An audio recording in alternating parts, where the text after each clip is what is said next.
Sino gusto po ng pagpapala dito na galing sa Panginoon? Ako, mag-uunahan tayong pumunta sa harapan yan. Diba? So, ganun din kapag excited tayo na makinig ng salita ng Panginoon. Praise God. Sige lang po. Praise God. Praise the Lord. Sige lang po. Start na po tayo. Magandang umaga po sa inyong lahat.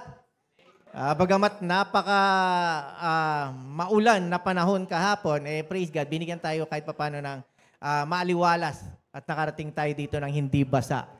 Pero alam niyo po ba, ako noon, ay nung youth, active ako sa youth, umating kami sa church na kahit maulan, alam mo, nagpupuri kami sa labas. Parang ang sarap-sarap magpuri na kahit basang-basa ka na sa ulan, no? Pero siyempre, kakantayin mo, praise and worship, baka mamaya ang kantayin mo, basang-basa sa ulan. Iba na yun, iba ng kanta yun. So, praise God. Sige po, bago tayo mag-start, ay ating ipanalangin yung mga kapatid, mga bata na nasa tabi natin. I-lay hands po natin sila at mag-start na po tayo na manalangin. Sige po. Let's pray. Panginoon, salamat sa mga batang ito na nasa aming mga tabi. Lord, aming pong pinapatong ang aming mga kamay sa kanila, sapagkat ang mga batang ito ay inyong pinagpala. Lord, busilak ang kanilang puso at sila'y lalaki, Panginoon, nang may takot sa inyo at susunod sa inyong kalooban. Salamat, Panginoon, sa children's ministry na ginagamit nyo upang hubugin ang karakter ng mga batang ito nang naaayon sa inyong kalooban. Mangyari nawa ang kalooban nyo sa buhay nila, hindi lamang sila, maging ang buo nilang pamilya. Tinataas namin sa inyo, Panginoon, ang lahat ng mga teachers na magtuturo sa mga batang ito. Bigyan niyo po sila ng karunungan at mag-guide sila, Panginoon, ng tama at ayon sa plano niyo para sa kanila. We also pray, Father God, sa salita niyo, Panginoon, na ibabahagi sa umagang ito. Salamat, O Diyos, sapagkat ang puso namin ay merong expectant heart, Lord God, na nag-expect kami ng mga salita niyo na siyang huhubog din sa aming pagkatao. Salamat po, O Diyos, sapagkat kayong nagbibigay ng karunungan sa amin upang hindi kami mapariwara, hindi kami mapahamak, kundi, Panginoon, mga katuruan na hindi lamang magpapalakas ng pananampalataya namin, kundi nagko-correct sa amin, Panginoon, at tatanggapin namin ang pagdidisiplina nyo, ang pagko-correct nyo para kami mabago. Lord, dalangin ko po na maging matabang lupa ang aming mga puso na matatamnan ng mga buto ng inyong mga salita. Salamat po, Diyos. Kayo ang maluwalhati sa aming kalagitnaanan. Matatapos ang service na to na may kagalakan, may kapayapaan, may kapangyarihan, merong kagalingan, Lord God, sa mga karamdaman. Lord, kine-claim namin ito ngayon pa lang sapagkat nananampalataya kami ang Diyos namin buhay. At ang kanyang mga salita ay buhay. Ito'y totoo at mangyayari sa amin. Salamat po, Panginoon. Ito po ang aming dalangin sa pangalan ni Jesus. Amen. Palakpakan po muli natin ang Panginoon. Sige po, ang mga bata ay pwede na pong pumasok sa conference room. So, bago po tayo dumako sa salita ng Panginoon, ay akin pong tinatawagan si Princess Joy Franco. Nandito pa sila. Yan, praise God. Yung mga nasa likod na mga kapamilya nila Sister Mirna. And then sila Myrel Falian. Tama, yes.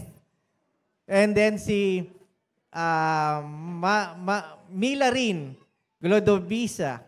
Milarin Glodovisa and si Rimarin Glodovisa. Praise God. Praise God sa mga buhay at pamilya nila sila Brother Miguel at Sister Mirna. Sapagkat alam nyo, dati limited lang sila na nakakapunta dito kasi nga walang sasakyan. And praise God, nagkaroon sila ng van. Amen po ba? At dahil sa nagkaroon sila ng van, ay nakakasama na nila ibang mga kapamilya nila. Palakpakan po natin ang Panginoon. Alam niyo po, walang hadlang para hindi po tayo makapunta at makapakinig at maka-attend ng service. Sabi nga po, di ba, sa Hebrews 10:25 na tayo po ay kailangan na dumalo sa mga gawain para lalo po tayong lumago sa pananampalataya. Amen po ba? At ginagawa po natin yan. Kung may desire ka na lumago pa sa pananampalataya at meron ka namang way para maka-attend ng church, pumunta po tayo. Kasi napakahalaga po na nagkikita-kita po tayong mga kapatiran dito sa loob ng church. Mga kapatid, kung desire mo na harapin ang Panginoon, lalo ka pang ano pa tawag dito, gusto mong magpuri sa presensya ng Diyos, walang hadlang. Amen po ba? Kung may gusto, may paraan. Kung ayaw, maraming dahilan. Now, kung sabihin sa atin ng Panginoon yan, ay, ayoko, marami akong dahilan. Anak, saka na kita pakikinggan sa mga panalangin mo. Gusto nyo ba yun? Siyempre hindi, di ba? Gusto natin, bawat panalangin natin, dinirinig ng Panginoon. Ano man ang plano niya, hindi man mangyari sa atin, tatanggapin natin sapagkat mas mabuti ang gusto ng Panginoon na mangyari para sa atin. Amen po ba? Kung pipilitin mo sarili mo na yung kalooban mo o yung gusto mo lang ang mangyari, kapatid, mag-i-struggle ka. Mahihirapan ka. Para kang naglalakad o tumatakbo sa isang kalsada na ang dami-dami mong bit-bit. Pinabibitawan na ng Panginoon sa atin yung mga bit-bit na yan. Mas maganda po na naglalakad ka ng angga-angga ang sarap ng pakiramdam. Amen. Ako po, light traveler lang ako eh. Kapag ako'y nagbabiyahe sa mga ibang mga lugar, mas gusto ko backpack lang. Para pagdating sa airport, walang masyadong busisi. Hindi ko na ipapa-check-in pa yan, tapos haantayin pagdating doon, pagkalapag ko, haantayin ko, pagdating doon sa carousel, ang tagal-tagal. Mas gusto ko nga, mas magaang eh. Bakit? Kasi, smooth na nagagawa ko yung gusto ko. Kung may susundo man sa akin, sa pupuntahan kong lugar, ang bilis kong lumabas. Kung may susundo sa akin, Sir, nasa na po kayo? Wait lang po, umiikot pa yung carousel hanggang ngayon. Hindi ko pa po nakikita yung bag ko, hindi ko pa nakukuha. Diba? Ang hirap, may mga hadlang, may mga harang, pero alam mo kung ano yung dapat mong gawin. Tanggalin mo na yung mga bagay na hindi mo dapat dalhin. Iwasan mo na, alisin mo na sa buhay mo para smooth, maayos. Pero mo, isang araw ka lang. Overnight ka lang sa pupuntahan mo. Halos dala mo na yung buong bahay. Di ba? Mga kapatid, may mga pinapaayos sa atin ng Panginoon. May mga pinapaalis sa atin ng Diyos. Kailangan lagi kang handa na magpakorek. Lagi tayong handa na tanggapin kung ano ang salita ng Panginoon. Amen po ba? Sige po, mag-umpisa na po tayo sa ating topic. Ngayong umagang ito. Hindi ko na masabing hapon, baka mamaya magkaroon pa tayo ng afternoon service. Ngayong umagang ito, sige po, pakiano po muna natin ang aking title. Naka-off na po rito. Naka-off yung wilderness. Ano po ba sa palagay nyo? Ano ba sa tingin nyo ibig sabihin ng wilderness? Ilang. Wala nga po eh. Ilang. Isang lugar na kawalan. Hindi mo alam. Pag pumasok ka doon, wala akong makita. Disyerto. Paano ka mabubuhay dito? Di ba? Kadalasan nga, noon, pag may napapanood ako ng mga scientific movie, mga futuristic, itatapon sila sa isang lugar na hindi nila alam kung saan sila kakain, iinom, anong mga gagawin nila. Ba't ako nandito? Pinarusahan ka nga eh. Ikaw ay nasa ilang. Diyan ka dinala. So mga kapatid, ang topic natin ngayon is all about wilderness. Pag-aralan po natin kung tayo ba ay nasa wilderness sa panahon na ito. Anong lugar ka naroroon? Masaya ka ba ngayon? Ine-enjoy mo ba yung relationship mo sa Panginoon? Amen. Praise God. Sa mga sumagot at sa mga talagang yung pananampalataya na, Lord, masaya ako kasi may relasyon ako sa iyo. What if meron kang relasyon nga sa Panginoon pero ang dami-dami mong problema? Masaya ka pa rin? Amen. Dapat po. Kahit may naninira sa iyo, masaya ka pa rin? Talaga lang Kahit merong nag-post sa iyo, pinost ka. Di ba? Oy, tagal na ng utang mo, magbayad ka na, di ba? O mga ganyan. O kaya, ito, nung sinasabi niya, born again siya, pero hindi naman makita sa buhay niya. Masaya ka pa rin? Amen. Dapat lang mga kapatid, pero nasasaktan tayo. Di ba? Sa totoo lang, isang lugar na pag dinala ka, hindi mo alam kung anong mangyayari sa iyo. That is wilderness. So pag-aralan po natin, buksan po natin ang Bible natin sa Exodus chapter 15, verse 22 to 27. Unti-unti mo po nating himayin ang salita ng Panginoon para mas lalo po nating matutunan kung ano yung sinasabi ng Diyos sa buhay natin. Kapatid, wag po tayong matutulog. Focus tayo sa salita ng Panginoon sa oras na ito. Inaano ko lang na ang bawat isa ay patuloy na pakinggan natin dahil ang Diyos nangungusap sa oras na ito. Kapatid, ginagamit lang ako ng Panginoon bilang daluyan ng salita niya. Daluyan, ako unang nakabasa, yung mensahe ng Panginoon, ako ang unang dinaluyan, sa akin unang nangusap ang Lord. So kung may kinokorek siya sa akin, kung may tinatama siya sa akin, kung tinamaan ako ang una. At ang binabahagi ko sa inyo, salita ng Panginoon na alam ko may gagawin ng Diyos sa buhay natin. Amen. Malakas ang ulan sa labas, ano? Praise God. Anyway, kahit sa maulan na panahon, praise God sa mga naka-online, hindi man kayo naka-attend, makinig po tayo. Dahil ang salita ng Panginoon para sa bawat isa sa atin. Okay, nung Friday, habang nagbabiyahe po kami papunta rito, kasi hindi na naman namin naabutan yung soaking, kasi gabi na nga kami nagbabiyahe, habang pinapakinggan ko si Pastor Mario na nagsasalita dito, sa umpisang pagkasabi niya, regarding sa mga Israelites, sabi ko, Lord, grabe yung galaw nyo, kasi yung mensahe nyo sa Sunday, halos ganun din kay Pastor Mario. Related. Tungkol sa mga Israelita na pinaalis na sa Ehipto para maging malaya. Sino pong malaya dito? Sinong pinalaya ka ng Panginoon sa lahat ng mga kasalanan na ginagawa mo dati? Alam natin buhay natin, di ba? Okay, pag-aralan natin. Verse 22, chapter 15, verse 22. Pinagayak ni Moses ang mga Israelita at umalis sila sa dagat na pula patungo sa ilang ng Shur, 3 araw na silang naglalakbay, ngunit wala pa silang nakikitang tubig. Mga kapatid, bago mangyari ito, ito'y nasa ilang na sila. Papunta sa ilang pala. Kasi kaalit lang nila sa Egypt. Alam niyo naman yung istorya, di ba? Na pinarusahan ng mga Egyptians ang mga Israelita at ginawang alipin. At dahil doon, yung iyak nila, Panginoon, kailan kami makakalaya dito? Inaalipin na kami ng mga Egyptians. Hanggang kailan tayo makakaranas ng ganitong pamilya natin? Nagiging alipin din ang mga anak ko, ang mga apo ko. Alipin din. Ang pag-iyak ng mga Israelita ay narinig ng Panginoon. Amen. Mga kapatid, basahin po natin ang Bible. Chapter 15 to. So yung mga naunang chapter, doon natin makikita kung anong ginawa ng Panginoon.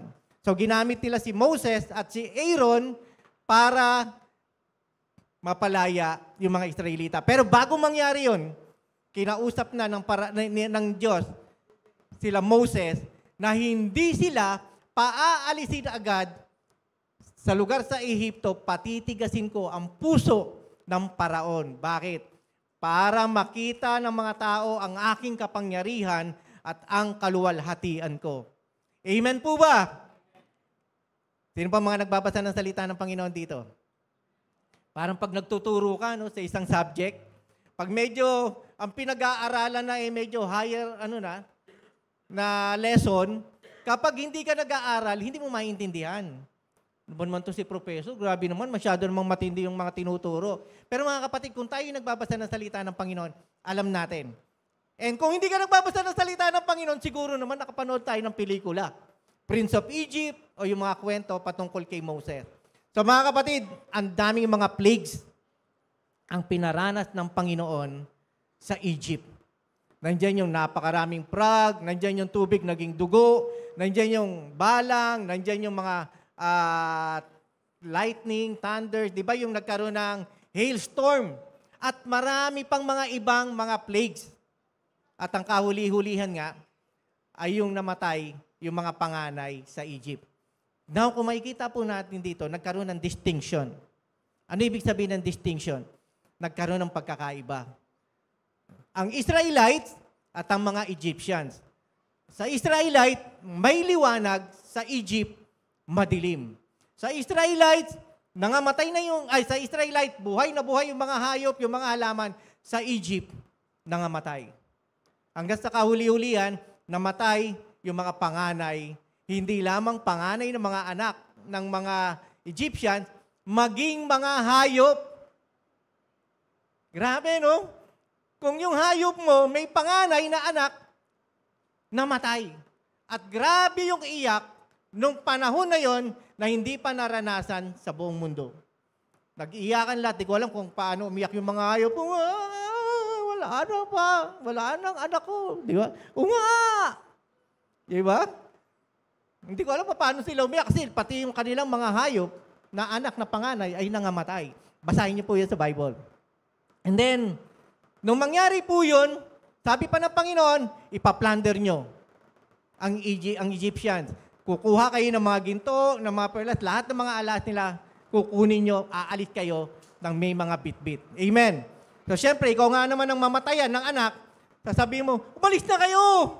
Mamamatay kami lahat, umalis na kayo! Ang dami nang nangyayari sa amin. So, umalis ang mga Israelita. Teka muna, may alahas ka ba? Meron ka bang ginto? Eto na, sa inyo na yan, umalis na kayo. At umalis ang mga Israelita na masaya at tuwan-tuwa. Napipicture nyo po ba ang situation? Pinalaya ka na eh. Pinalaya sila sapagkat sila'y alipin. At syempre, nung malaya na sila, meron pa silang mga bit-bit. Wow, malaya na kami! Yay! Kumakanta siguro sila ng malaya! Di ba? Kasi pinalaya na sila ng Panginoon. Kaya lang, eto na ngayon. Masaya silang naglalakbay. Kaya lang, unang test na ginawa sa kanila. Sabi ng Panginoon, hindi ko sila pinadaan sa isang lugar na madaling daanan. Kasi baka mamaya ay maraming mga hayop doon, malipol sila at talagang hindi pa sila pwede pumunta doon. Pinadaan sila sa isang test, sinubok sila kung gaano sila mananampalataya sa Diyos. Ano po yun? Naglalakad sila sa tabing dagat. Kaya lang, nagpahinga sa isang lugar kung saan tapat nila ang Red Sea. Amen po ba? Yung dagat na pula. Siguro nagtatanungan na. O, nasaan na tayo? Paano? Dito na tayo? Anong gagawin natin? Ang harap natin ay dagat. Tumingin sa likod. Kasi ang paraon, nagkaroon na ng hindi na lutang. Kasi nung namatay, lutang eh. Sige na, umalis na kayo. Eh nung nawala, nagkaroon ng ulirat, nasa na yung ating mga alipin? Wala na tayong alipin. Kaya ang ginawa niya, sinabi niya doon sa kanyang mga official, tara, halika na, lusubin natin sila, maaabutan natin sila.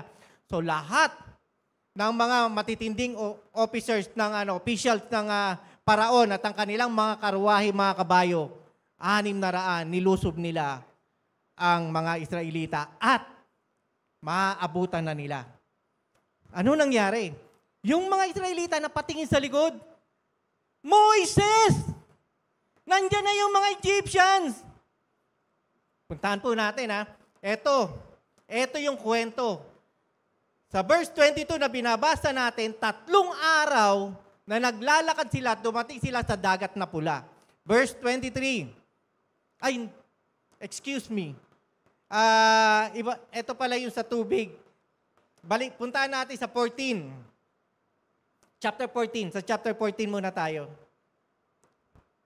Chapter 14.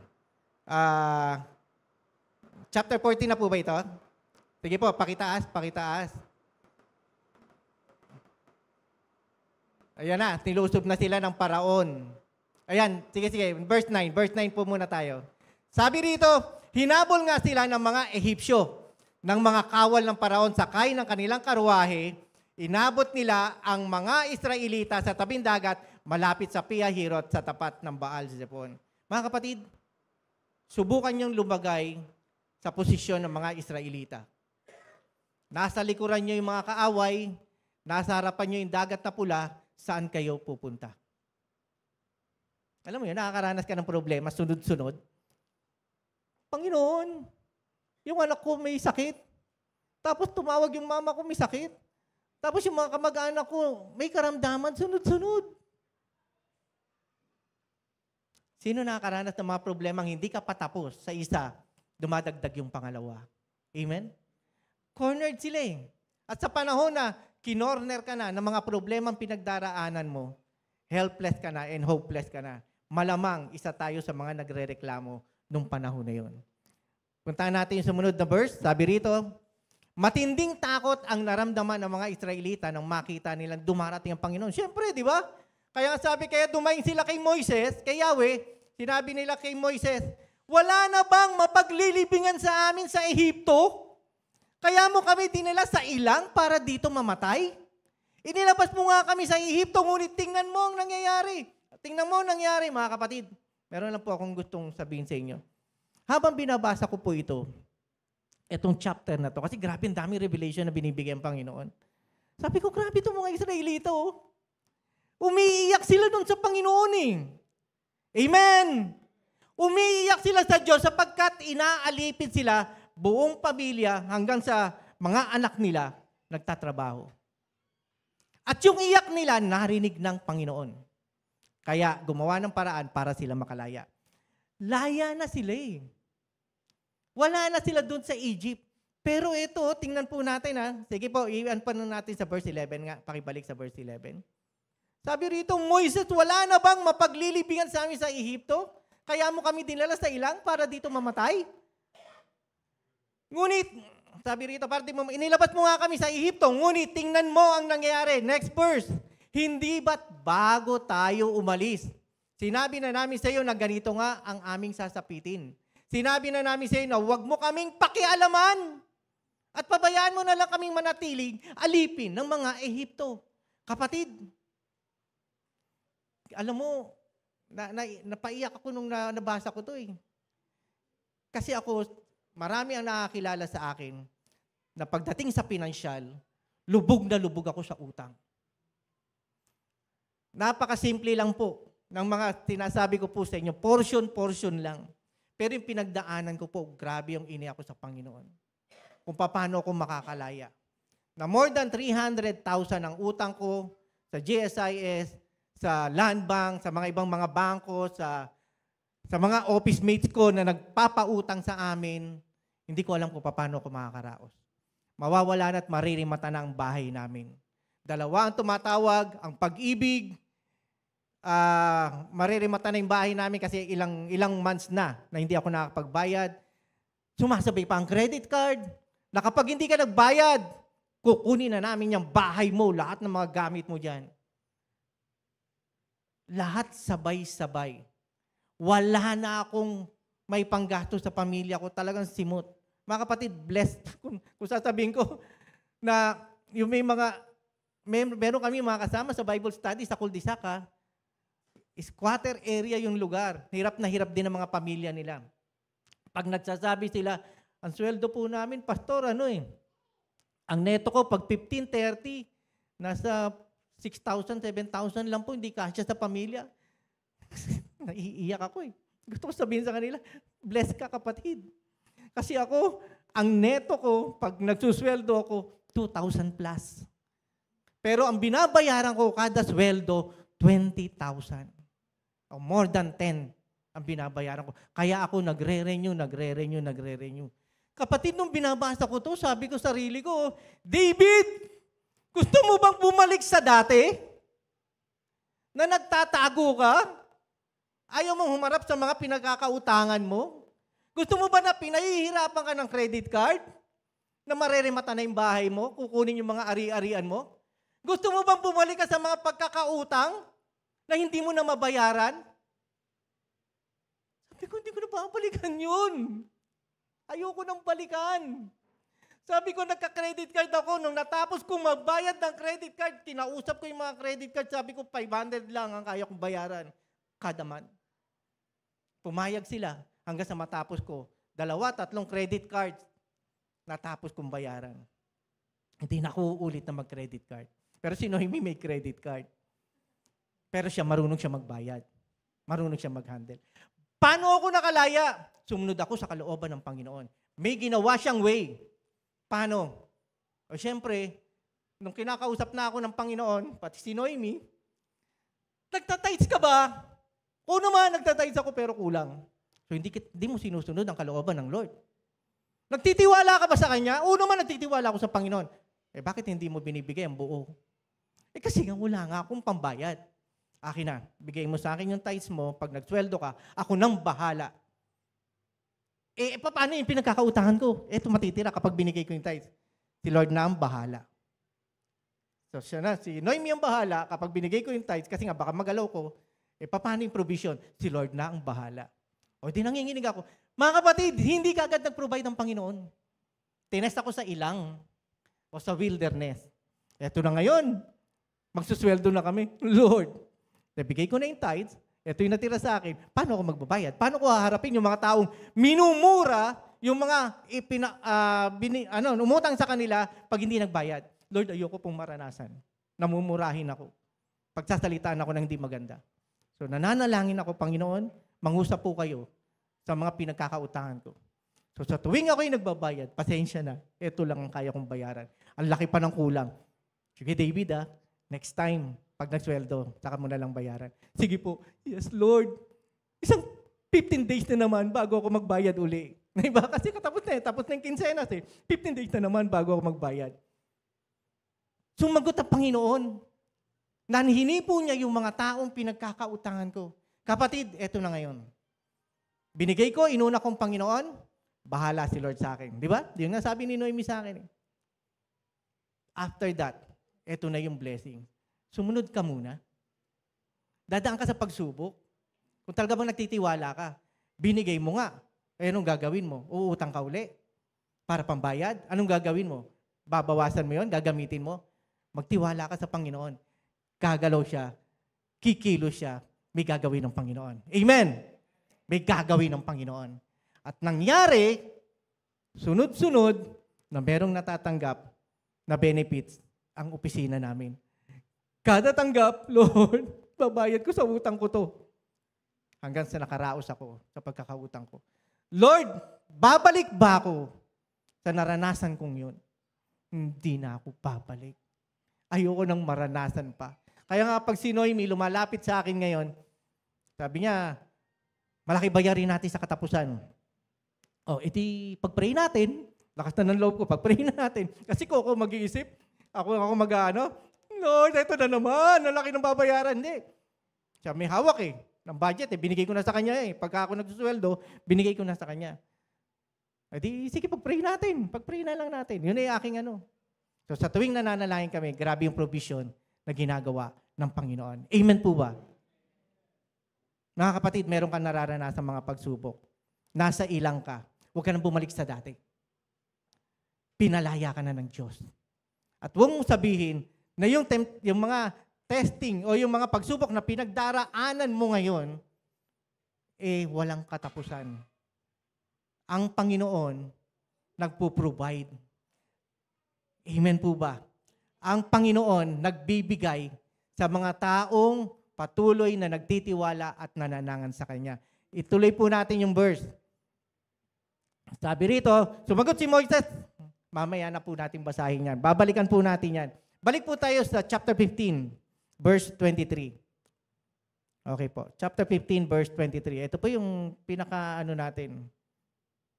Verse na gagamitin. Sa verse 23 ng chapter 15. Sunod-sunod po yan mga kapatid. Ang sarap basahin ng Bible.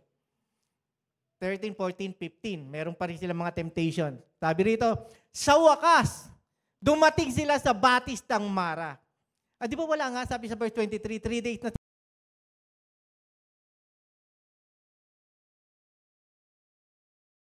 may tubig na! Di ba? Alam niyo po sa Parañaque, naalala ko noon, grabe pinagdaanan namin, walang katubig-tubig. So nag-iipon kami. Subdivision yun pero nag-iipon kami ng tubig para kami magkaroon ng panligo o mga gagamitin. Alam niyo po ba, ang tagal, ilang taon na, nagdi-deliver lang yung water tank para bigyan yung mga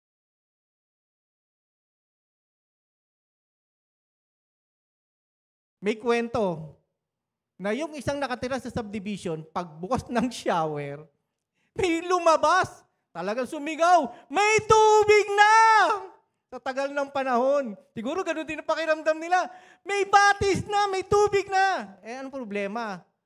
sa batis ng Mara, ngunit hindi nila maiinom ang tubig nito dahil mapait. May blessing kang natanggap, pero biglang nawala. Pinagpala ka ng Lord pero hindi mo pinagyaman. Meron ka na nakikitang ginagawa ang Panginoon sa buhay mo, pero pinili mo pa yung maling desisyon. Amen! Alam mo yung tama, pinili mo pa yung mali.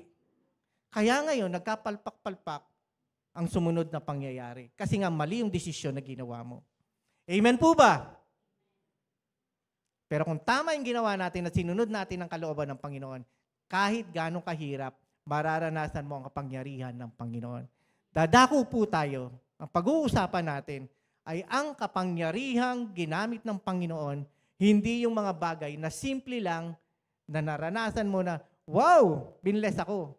Kasi alam mong madali lang na ibigay sa iyo. Pero yung mga mahihirap, yung mga bagay na imposible, gagawin ng Panginoon sa buhay natin ngayon.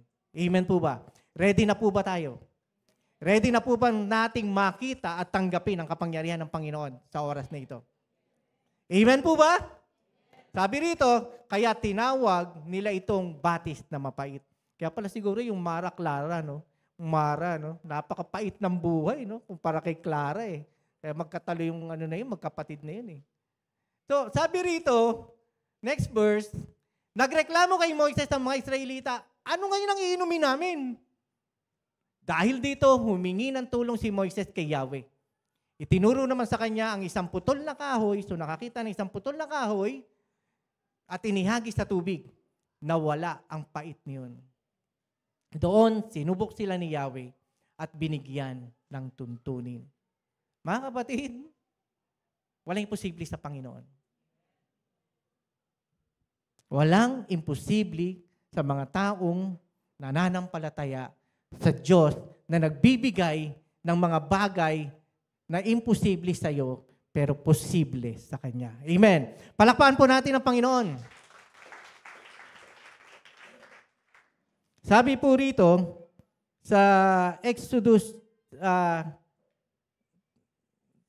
sabi rito, sa verse 23 and verse 24, ano pong verse na tayo? Yung binabasa natin. Okay, verse 25, no?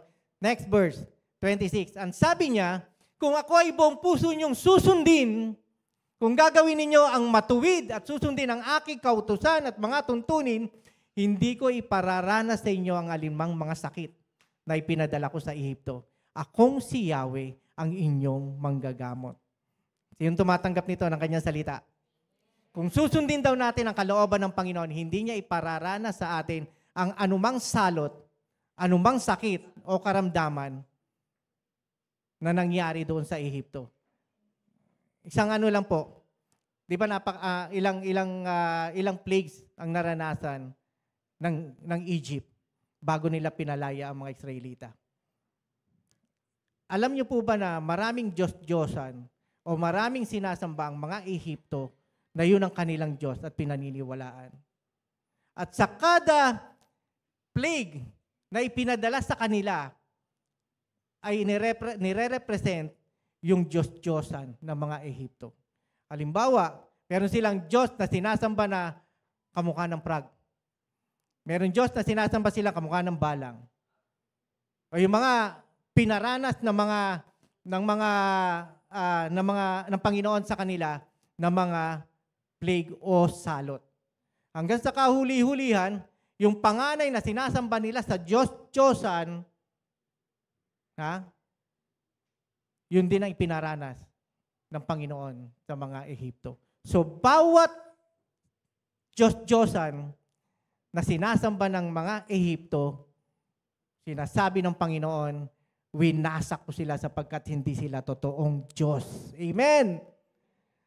Sabi rito, wawasakin ko ang lahat ng mga Diyos-Diyosan ng mga Ehipto. At,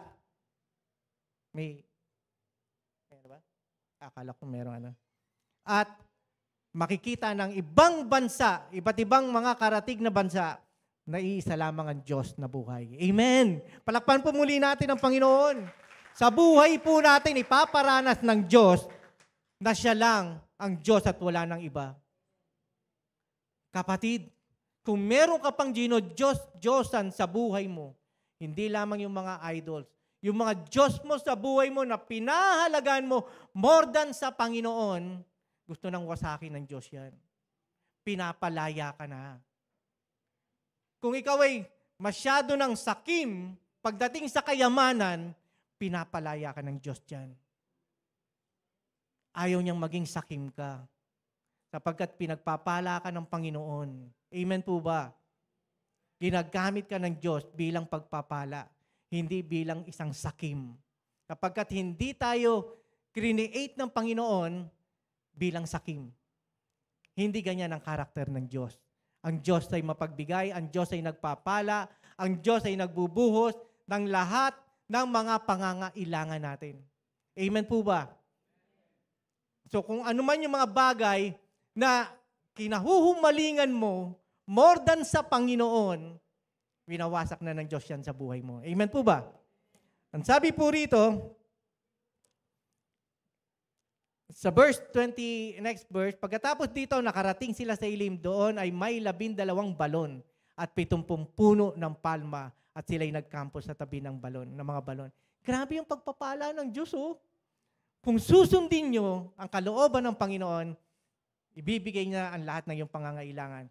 So, ang naratna nila, 12 balon at 70 puno ng palma na magpo-provide sa kanilang mga pagkain, sa kanilang mga inumin. Amen po ba? Palakpakan muli natin ang Panginoon. Praise God. Sabi po sa Numbers chapter 11, verse 4 to 6. Numbers chapter 11, verse 4 to 6. Sabi rito, inano ko itong verse na to para malaman natin kung bakit nagkagano ng mga Israelita din. Nung pinalaya sila sa Egypt, may mga sumama sa kanila na mga dayuhan. Meron din siguro mga Egyptians, meron mga ibang mga dayuhan. At yun ang nakatrigger para magreklamo ang mga Israelita. Verse 4, ang mga dayuhang sumama sa paglalakbay ng mga Israelita ay nanabik sa dati nilang pagkain. At nagaya sa kanila ang mga Israelita. O hindi na ito tubig lang, pati pagkain. Kaya sabi nila, kaya nagreklamo na naman sila, ang sabi nila, kailan pa ba tayo makakatikim ng karne? Mabuti pa sa Ehipto doon, nahihingi lang ang isda at naaalala ba nyo, ang pipino, pakwan, sibuyas, bawang at gulay na kinakain natin noon? Nangihina na tayo, walang makain dito kundi ang manang ito. Sino yung parang nawalan ka na ng gana dahil yun at yun lang ginagawa ng Panginoon sa buhay mo? Nangihina ka na, Lord? Parang umay na ako, Lord. Wala ka bang ibang gagawin sa akin? Sa buhay ko, parang paulit-ulit na lang. Pero next, sabi rito, di ba? Umay na sila. Okay na pala. Umay na sila. Naghahanap na sila. At ang nakatrigger sa kanila, yung mga kasama nilang dayuhan. Maybe, walang masama na makipagkaibigan sa mga unbelievers. Kaya lang, baka mamaya, yun ang nakakatrigger sa'yo. Kaya hindi ka lumalago sa pananampalataya mo. Walang masamang makipagkaibigan sa mga unbelievers kasi sineshare nila natin sa kanila yung salvation. Kaya lang, baka mamaya, ikaw ang nadadala nila, hindi ikaw ang nagdadala sa kanila. Amen! Instead na umiwas ka na sa sugal, sa sigarilyo, sa pag-iinom ng alak, at sa kung anumang mga mahalay na ginagawa, sila ang nagdadala sa iyo. Okay lang to, konti lang naman eh. Naalala ko po yung barkada ko, ito lang, magkikita kami this week kasi magbabanding kami, kakain kami sa labas. Sabi nila, okay lang ba? One bottle lang tayo? Isang ano lang? Sabi ko, gawin nyo kung anong gusto nyo gawin, pero hindi ako. Sabi kong ganon. So, kailangan meron kang distinction na hindi mo ginagawa yung mga bagay na ginagawa ng mundo. Amen po ba? Amen po ba? Maging totoo tayo. Sabihin natin kung ano yung tama. Gawin mo kung ano yung tama. Hindi yung ikaw ang madadala ng mundo. Marami tayong mga kaibigan, believers, lalo yung mga nagtatrabaho sa opisina. Ang daming temptations. Kapatid, nakikita tayo ng Panginoon. Hindi ka man nakikita ng kapatiran, pero nakikita ka ng Diyos. Amen po ba? Sabi po rito, balik po tayo sa, ibalik po natin sa chapter 15, last verse. Ang sabi po rito, pagkatapos nakarating sila sa Elim, doon ay may 12 balon at 70 puno ng palma at sila'y nagkampo sa tabi ng mga ilog, mga balon. Kapatid, ano ang significance ng wilderness sa buhay ng mga tao? Kinuwento ko po sa inyo yung nangyari sa mga Israelita nung sila ay naglakbay after na umalis sila sa Egypt. Gusto niyo po bang malaman? Ano yung mga significance ng wilderness sa buhay ng tao? Number 1, it is a place of testing. Yung wilderness na hinaharap mo ay isang lugar na pag pinuntahan mo, wala kang makikita. Lord, anong gagawin ko dito? Panginoon, wala akong mainom, walang tubig, wala mga pangbayad sa katapusan. Ang dami kong pinagkakautangan. Paano ko ipoprovide ang pangangailangan namin sa araw-araw? It is a place of testing. Na kapag ikaw ay pumunta sa isang lugar na o wilderness, dapat handa ka. Alam mo, na pupunta ka sa lugar na yon na tinetest ka. Sabi po rito sa Luke chapter 4 verse 1, a place of testing to overcome. Binibigyan ka ng mga pagsubok para mo malagpasan, hindi para ka manghina. Sabi rito, mula sa Jordan, bumalik si Jesus tapos ng Espiritu Santo. Dinala siya sa ilang, ng Espiritu sa ilang, sa loob ng 40 araw at doon siya'y tinukso ng dyablo. Hindi kumain ng anuman sa buong panahon ngayon, kaya't siya'y nagutom. Makakaranas ka ng pagsubok sa ilang. Pero kailangan malagpasan natin yon, kapatid. Hindi natatapos ang buhay natin na, Lord, ayoko na. Gusto ko na magpakamatay, ang daming problema. Mas mabuti pa noon, hindi pa kita nakikilala. Ang ganda ng buhay ko. Wow, nakakatakot, di ba? Gusto mo pa piliin yung buhay na wala si Kristo? Kesa ngayon na nasa iyo ang Panginoon? Sabi ko, Lord, ayoko nang bumalik sa pagkakautang. Mas gusto ko pang nandito kahit na maraming pagsubok, haharapin ko. Pero hindi ako babalik sa pagkaalipin na ginawa ng dyablo sa akin. Amen! Sundin lang natin ang Panginoon. And next, sabi po rito, kailangan natin malagpasan yung mga pinagdaraanan nating pagsubok. Number 2, it is a dangerous place. Totoo naman. Pupunta ka sa isang lugar, sa ilang, ano ba mga nandun? Mga hayop na matitindi. Pwede kang lapain, pwede kang may mangyari sa iyo na hindi maganda, may mga ahas doon, matuklaw ka, maraming mga robbers, mga magnanakaw, mga mandarambong, pwedeng igawgawan ka ng hindi maganda. Isang lugar na pupuntahan mo na punong-puno ng takot at kaba. Nakaranas na po ba tayo, mga kapatid, na nagkaroon ka ng takot sapagkat hanggang ngayon hindi pa umuwi ang anak mo? Amen? Madaling araw na, hindi tumatawag. Talagang magtitiwala ka na lang sa Diyos. Lord, hindi ko pagagalitan ng anak ko. Bumalik lang siya, dumating lang siya, di ba? Yung sobrang kaba. Dahil may panganib. Hindi mo alam.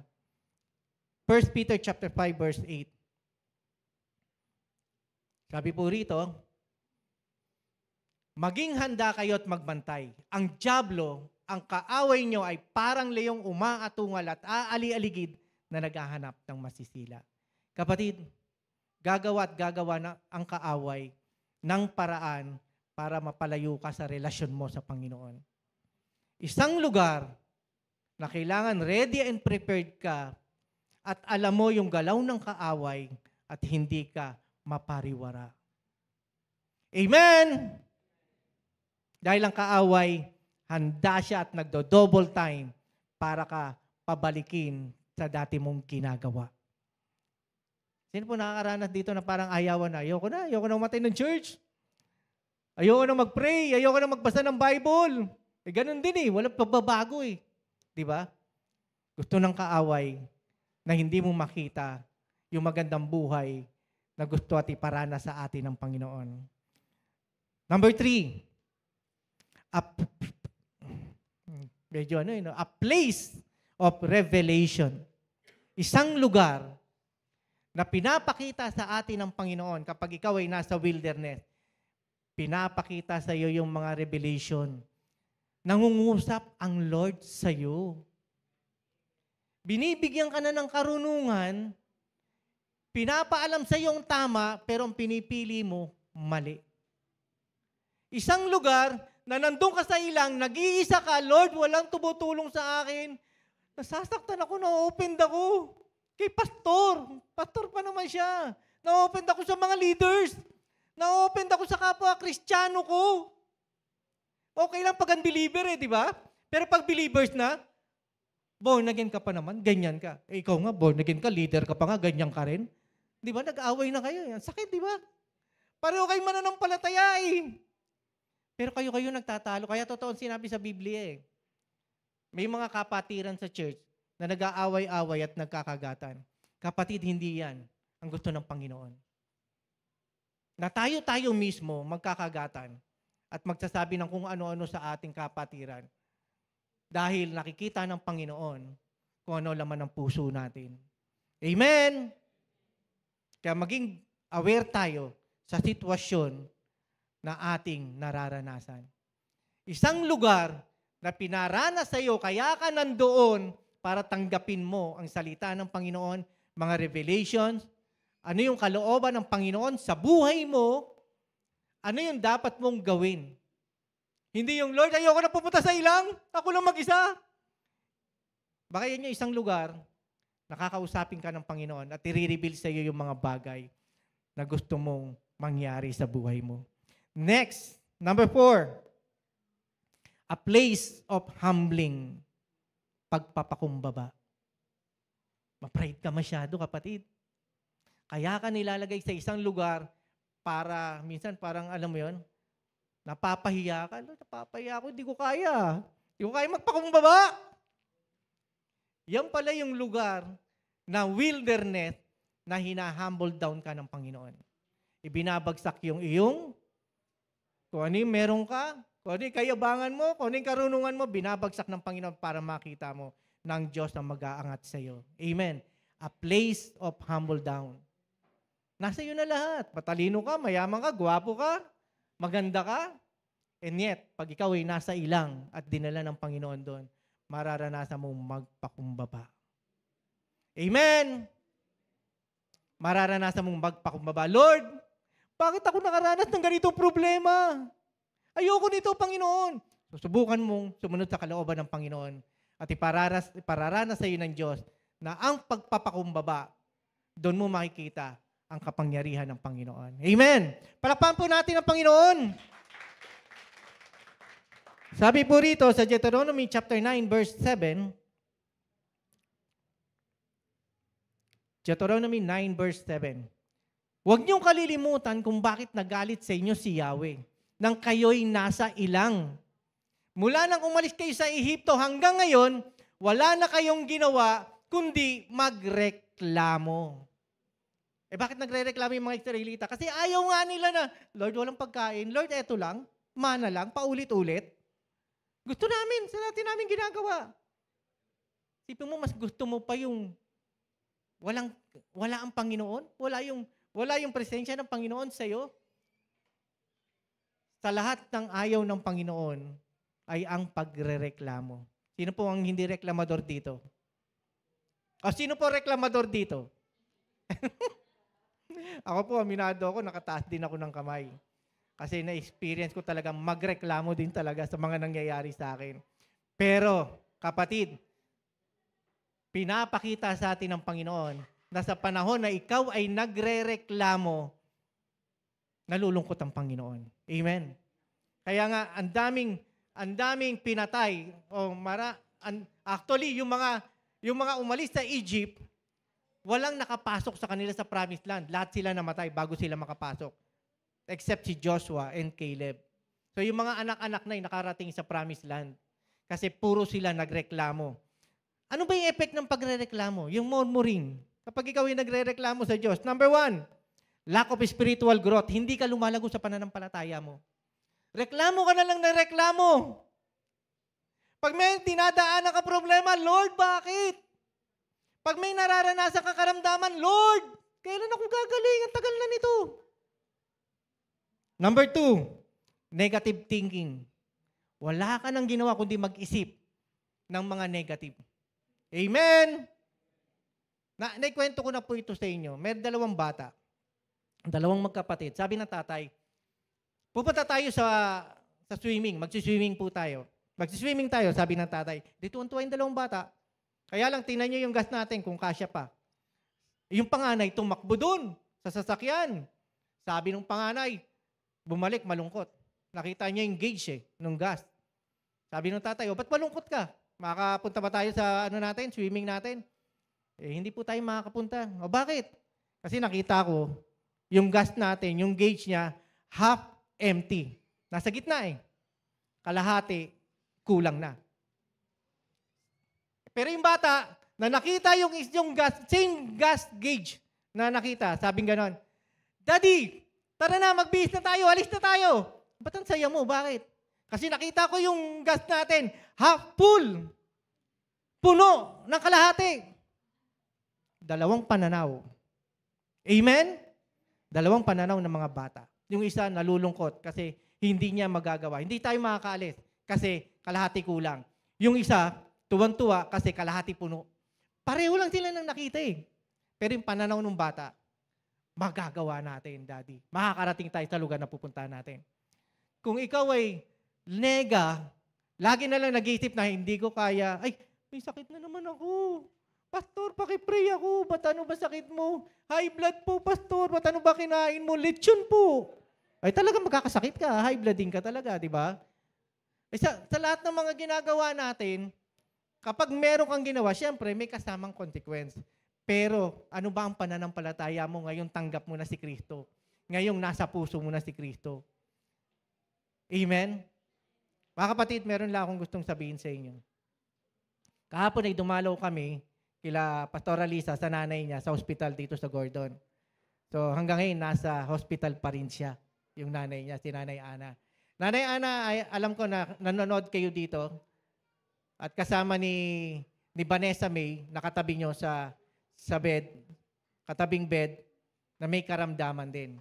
So nagpunta kami kahapon, pinag-pray namin, and narinig pala niya yung usapan namin, yung katabing bed, na may karamdaman, at pinag-pray din namin kahapon. And praise God, gumalaw ang Panginoon at mga tumanggap sila sa Panginoon.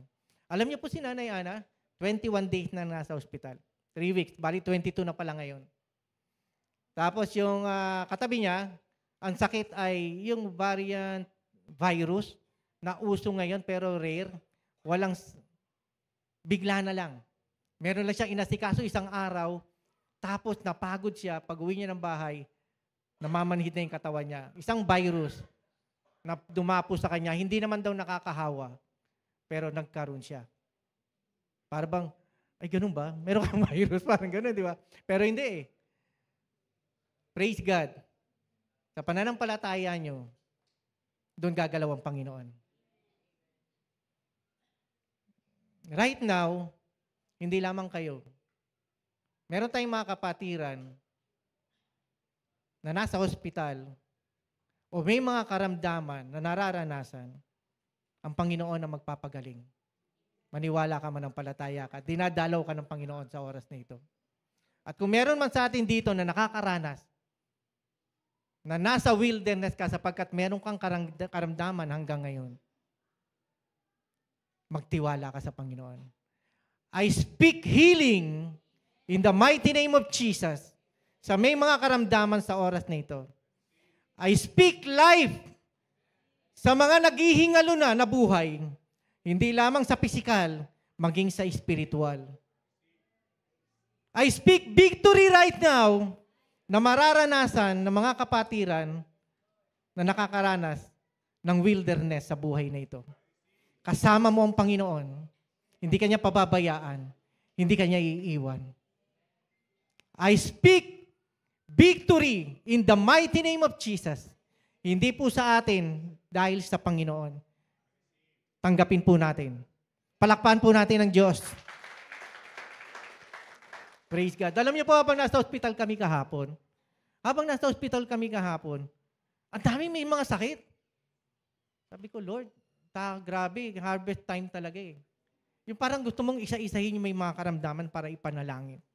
Pero habang nananalangin kami kahapon, ang daming mga nakakarinig na nananalangin kami. Kung po pwede nga lang, di ba? Sino bang may karamdaman dito na naghihingalo ka na o matindi na yung pagkaramdaman mo na kahit sino pwede mo namang puntahan eh. Para lang gumaling ka eh. Di ba? Kaya nakakalungkot mga kapatid na meron kang karamdaman, hindi ka lalapit sa Diyos. Pero may karamdaman ka, hindi ka lalapit sa Panginoon, panalangin mo na lang ako. Dito na ako sa aking religion. Dito ako nabuhay, dito ako mamamatay. Hindi relihiyon na magliligtas sa iyo, kapatid. Ang Panginoon, binibisita ka ngayon. Ito na yung right time na dumadalaw ang Diyos sa iyo para makilala mo siya. Amen? Hinahanap ka na. Kumakatok na ang Panginoon. Matagal nang kumakatok sa puso mo. Pagbuksan natin ang Panginoon. Matagal nang nangungusap ang Diyos sa atin. Meron siyang gusto mangyari sa atin eh. Kaya lang tayong lumalayo. Tayong umiiwas. Isa sa mga effect ng murmuring, yung transference of spirit, yung effect nito sa ibang mga tao. Yung alam mo yun, murmur ka ng murmur, nagre-reklamo ka, yung mga taong kausap mo naapektuhan. Nananampalataya sila sa Diyos, kaya lang nung kinausap mo, nawalan sila ng gana. Wag na tayo dyan. Hindi, okay lang. Hindi, wag na tayo dyan. Alam mo, ganito, ganyan. Pati sila naapektuhan. Dahil sa pagre-reklamo mo. Alam mo, tagal ko nang umatin dyan, parang walang nangyari sa akin eh. Tapos yung mga tao, ganun ba? Alam mo yun? Yung mga kapatiran, pwede mong maapektuhan. Buti sana kung mga kapatiran lang. Pati mga unbelievers, kinuwentuhan mo eh. Alam mo, umatend ako dyan, born again ako, pero ganito pa rin. Kasi yung daming mga problema eh. Ha? Kaya ano sabi ng mga unbelievers? Ganyan ba? Kaya ayoko umatend dyan eh. Kaya ayoko maborn again eh. Kasi wala akong makita. Nakakalungkot, kapatid. Grabe yung effect ng pagre-reklamo mo. Dahil sa mga pinagdaraanan mo, maraming taong naaapektuhan. Check mo sarili mo. Bakit meron ka bang mga kapamilya na ayaw maniwala na nabago ka na? Number 4, na effect ng murmuring. It may result to backsliding. Pwede kang mawala sa relasyon mo sa Diyos sa pagre-reklamo mo. Paulit-ulit na lang. Kapatid, sabi nga ni Pastor Neg, di ba? May dapat na binago na sa atin. Hindi na yung paulit-ulit na lang na ginagawa mo, ikaw at ikaw at ikaw, reklamo at reklamo at reklamo. Dapat lumalago ka na sa pananampalataya. May ginagawa ang Lord sa'yo. Hindi ka stagnant na Christian. On and off Christian is not a Christian at all. Ang isang Kristiyano na on and off ang relasyon niya sa Panginoon, hindi totoong Kristiyano. Nakikipag-compromise ka. Alam mo ang totoo, pero mali ang ginagawa mo. Amen? Haharap tayo sa Diyos, Lord, kasi si ganito eh. Lord, eto kasi ang nangyari. Wala tayong maipapaliwanag sa Panginoon. Dahil ginawa mo yan. Tandaan po natin, ang black ay black, ang white ay white. Pag ikaw ay maligamgam, isusuka ka ng Panginoon. Yan po ang totoo. Alam niyo, ito kanina, habang ako'y nakikipag-usap sa Panginoon, talaga nagano ako sa Lord, Lord, minsan nakakaranas ako na pag meron ako ipagpipray na, galing kaya ito, hindi kaya sakit ito, cancer. Bakit hindi ko maling Lord pag pinagpray ko? Hindi naman ikaw eh. Sabihin mo yung katotohanan. Amen? Sabihin mo yung katotohanan na magtiwala, manampalataya siya sa Diyos, gagaling siya. Ikaw ba nagpagaling? Ginamit ka ng Panginoon para manalangin. Pero hindi ka nagpapagaling. Kaya nga, sinabi ko, I speak life. I speak healing kasi yun ang katotohanan. Manampalataya ka sa sinabi ng Diyos na we are healed sa pamamagitan ng mga sugat na naranasan niya. Amen? Palakpan po natin ang Panginoon. Magtiwala tayo. Ano man ang pinagdaraanan mo. Kasi yan ang magiging way para ka mag-backslide. Number 5. Lastly, doon sa effect ng spirit ng murmuring. Spiritual death. Baka hindi mo alam, patay ka na spiritually. Kasi nga, murmur ka ng murmur. Reklamo ka ng reklamo. Lord, eto lang. Lord, eto yung prayer ko, eto lang. Maging kontento ka sa lahat ng mga bagay. Dahil sa pagiging kontento, diyan gumagalaw ang Panginoon. Kung reklamo ka ng reklamo, hindi mo mararanasan ang kapangyarihan ng Diyos sa buhay mo at hindi na makikita ng mga tao sa paligid mo ang kapangyarihan ng Panginoon. Katulad na nangyari sa mga Israelita. Murmuring. Kaya sila namatay sa ilang. Huwag nawang mangyari sa atin. Ang prayer natin, ang prayer ng JCM, lahat tayo maliligtas. Amen! Palakpakan po natin ang Panginoon. Doon po sa significance. Number 5. Ulitin ko lang po. Number 1. A place of testing. Number 2. A dangerous place. Number 3. A place of revelation. Number 4. A place of humbling. And number 5. A place of refuge. Ito'y lugar na kahit ilang at wala kang makitang pagkain, wala kang makitang tubig, merong Diyos dyan. Isang lugar na yayakapin ka, sasabihin sa iyo, hindi kita pababayaan, hindi kita iiwan. Isang lugar na wala kang makita, parang walang provision, Lord, nandun ang Panginoon. Hindi ka niya pababaya, kaya kung saan ka mga problema naroroon, kasama mo ang Diyos. Palakpakan natin ang Panginoon. Iano po natin sa chapter 14, yung hindi ko binasa kanina. Chapter 14, verse 11, 12 yata, I think. Chapter 14, 13 and 14. Chapter 14 ng Exodus. Chapter 14, 13 and 14. Exodus 14, 13 to 14. Yan. Sumagot si Moises. Pakilagay po natin sa puso natin. Saksak natin sa baga natin. Huwag nating kakalimutan. Sumagot si Moises, lakasan nyo ang inyong loob. Huwag kayong matakot. Tingnan na lang ninyo kung paano kayo ililigtas ngayon ni Yahweh. Hindi na niyo muling makikita mga Egyptiong yan. Anong mga problema pinagdaraanan mo na hindi kayang tulungan ka ng Panginoon? Karamdaman? Nararanasan mo? Buhay ang hawak ng Panginoon sa iyo. Mawalan ka man ng lahat ng bagay, hindi ka mawawala sa presensya ng Panginoon. Kasama ka niya, hindi ka niya iiwan, hindi ka niya pababayaan. Verse 14, ipagtatanggol kayo ni Yahweh, pumanatag lamang kayo. Amen? Palakpakan natin ang Panginoon. Itanim natin sa ating puso yung verse na ito. Pumanatag ka, magtiwala ka sa Panginoon, huwag kang matakot. Pastor, eto, nakatatak na, nasa tattoo ko sa dibdib. Diba, Philippians 4:19. My God shall provide all my needs. Eto, nakatatak na, oh. Walang maniwala, bakit? Nakatatak nga sa puso mo, may tattoo nga, payat mo naman. Butod balat, wow. My God shall provide. Hindi makita sa buhay mo na pinoprovide ng Panginoon ang pangangailangan mo.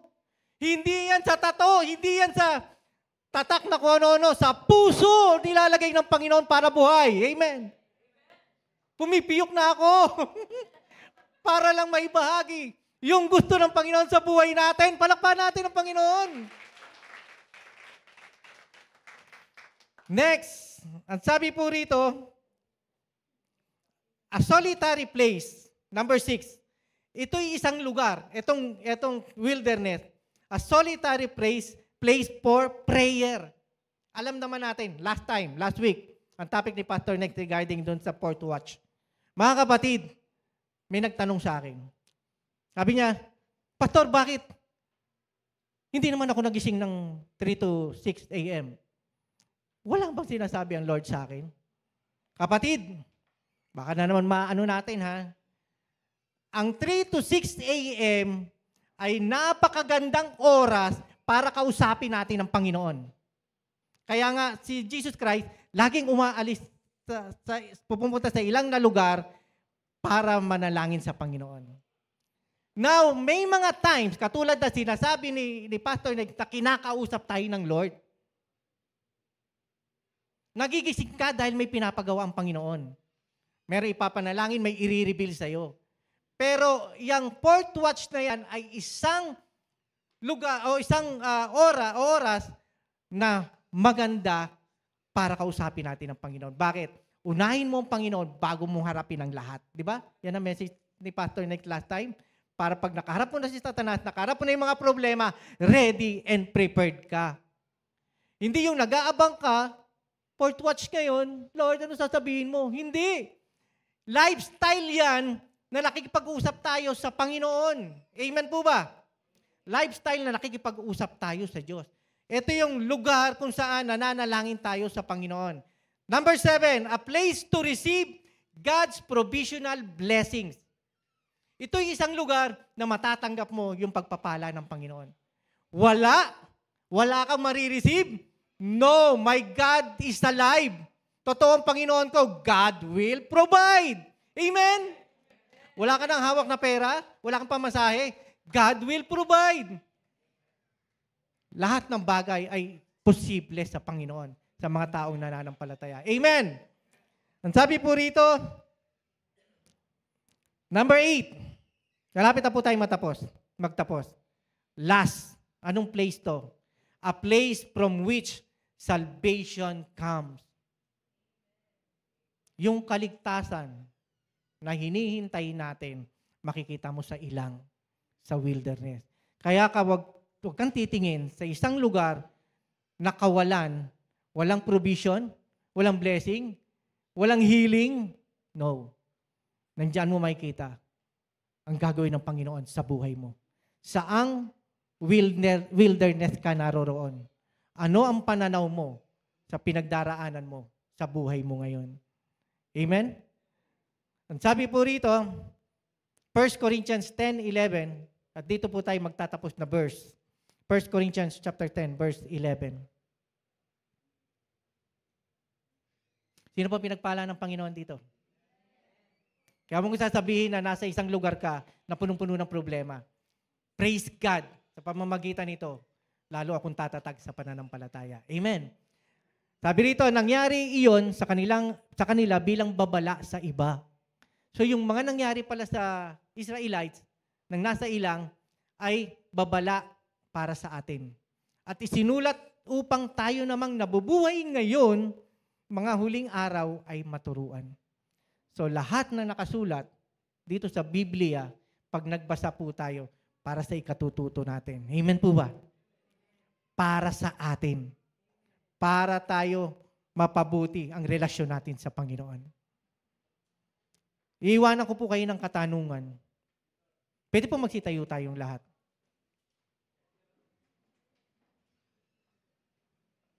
Are you planted on the right path? Ikaw ba ay nakatanim sa isang tamang paso? Baka mamaya hindi ka nakasya dyan. Kailangan ka nang ilipat sa lupa. O baka mamaya hindi yan yung lugar para sa iyo. Pinipilit mo, kapatid. Maybe sa church, kung saan ka man belong. Kapag di ka lumalago sa pananampalataya, o hindi ka lumalago sa relasyon mo sa Diyos, baka may sinasabi ang Panginoon sa iyo. Sa ministry, baka mamaya hindi ka para dyan. Dadaling ka ng Panginoon kung saan ka lalago. Sa business, sa school, at kung ano man ang kalooban ng Panginoon sa atin. Kapatid, baka nalilihis tayo ng lugar. Yung wilderness na pinupuntahan natin, hindi na tayo maalis-alis doon. Negative ang ating pananaw. Ang gusto ng Panginoon, magtiwala, manangan sa Diyos. Kung sino man sa oras na ito, na naririto ngayon, at kung sino man ang nakikinig sa online, mga kapatid, lagi ko pong ginagawa ito, yung pagtanggap sa Panginoon. Alam niyo kung bakit? Baka mamaya, malayo ka na pala sa relasyon mo sa Diyos. At lumabas ka ng lugar na ito na may mangyari, hindi ka handa. Baka mamaya may mga sama ng loob sa puso mo. Until now, nandun ka pa sa wilderness ng galit, puot, sama ng loob na nasa puso mo ngayon. Sinasabi ng Panginoon, pinalaya na kita dyan. Huwag ka nang bumalik sa dati mong ginagawa. Magpatawad ka. Humingi ka ng tawad sa lahat ng mga nagawa mong kasalanan. Sa oras na ito, kung nangungusap ang Panginoon sa bawat isa, mananalangin tayo. Sumunod po tayo sa ating panalangin. Sumunod po tayo sa aking panalangin. Pero hindi yung panalangin ko importante, ikaw na lumalapit sa presensya ng Panginoon ngayon. Pikit po natin ang ating mga mata. At itaas po natin ang ating mga kamay, tanda ng pagsuko natin sa Panginoon. Sumunod po tayo sa aking panalangin. Panginoon, aking Ama, salamat po. Tunay na makapangyarihan kayo at ang pag-ibig nyo ay hindi nagmamaliw. Salamat po sa mga salita na narinig ko ngayon. Ano man ang mangyari, ano man ang aking mga pinagdaraanan, hindi ako titigil na manampalataya sa inyo. Panginoong Jesucristo, salamat po. Kayo ay namatay sa krus ng Kalbaryo para ako maligtas. Muli ko pong sinusuko ang aking buhay sa inyo. Manahan kayo sa akin bilang aking Panginoon at tagapagligtas. Salamat po sa pagpalaya nyo sa akin sa lahat ng mga gawa ng kaaway sa buhay ko. Salamat po, ako'y malaya na. Ako'y pinatawad nyo na sa aking mga kasalanan at pinagaling sa aking mga karamdaman at binigyan ng buhay na walang hanggan. Nagtitiwala ako sa inyo, Panginoon. Pinangahawakan ko ang inyong mga salita. Ito po ang aking dalangin sa pangalan ni Jesus. Amen. Ako na lang po mananalangin. Panginoon, salamat po, Diyos, sa ginagawa niyo sa buhay ng bawat isa sa amin. Salamat po sa mensahe, Panginoon, na natanggap namin. Lord, we pray right now na hindi kami susuko, hindi kami bibitiw. Magpapatuloy kami anumang wilderness sa buhay namin ang aming nararanasan. Lord, kung sa pananaw namin, parang kawalan, walang provision, walang paggaling, walang katugunan sa panalangin, pero magpapatuloy kami kasi may ginagawa kayo. May ginagawa kayo sa amin. Salamat po, Diyos, sa pag-ibig nyo. Salamat, Lord, at natanggap na namin ang kagalingan sa oras na ito. Natanggap na namin, Panginoon, ang katagumpayan. Natanggap na namin, Lord God, ang karunungan na ibinibigay nyo sa amin. Salamat po, Diyos. Ito po ang aming dalangin sa pangalan ni Jesus. Amen. Amen.